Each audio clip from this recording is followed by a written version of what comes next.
DB কার্যালয়ে আর কোনো আয়না ঘর বা ভাতের হোটেল থাকবে না বলে মন্তব্য করেছেন ঢাকা মহানগর পুলিশের গোয়েন্দা শাখার অতিরিক্ত কমিশনার রেজাউল করিম মল্লিক।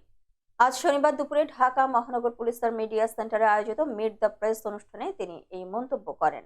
ডিবির অতিরিক্ত কমিশনার হিসেবে দায়িত্ব নেওয়ার পর রেজাউল করিম মল্লিক প্রথমবারের মতো আনুষ্ঠানিকভাবে গণমাধ্যম কর্মীদের সঙ্গে কথা বলেন। রেজাউল করিম মল্লিক বলেন, আমি স্পষ্ট করে বলে দিতে চাই, ডিবি অফিসে আর কোনো আয়না ঘর হবে না। ডিবির কলঙ্কিত অধ্যায়ের অবসান ঘটবে, সবার জন্য ন্যায় বিচার নিশ্চিত করা হবে। তিনি আরো বলেন, ডিবিতে নায়ক নায়িকা বা সেলিব্রিটিদের আড্ডাখানা হবে না, থাকবে না কোনো ভাতের হোটেল। ডিবি জবাবদিহিতার ঊর্ধ্বে নয় উল্লেখ করে অতিরিক্ত কমিশনার বলেন, আমিও জবাবদিহিতার ঊর্ধ্বে নই। যতদিন ডিবি প্রধান হিসেবে দায়িত্ব পালন করব, ততদিন ন্যায় বিচার, সততা ও পেশাদারিত্ব বজায় রাখব।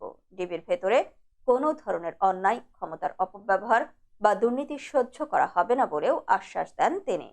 রেজাউল জানান, দুর্গাপূজা উদযাপনের সময় বিভিন্ন মন্দির ও মণ্ডপে নিরাপত্তা নিশ্চিত করতে পুলিশের পাশাপাশি সাদা পোশাকে ডিবি কর্মকর্তারা কাজ করছেন।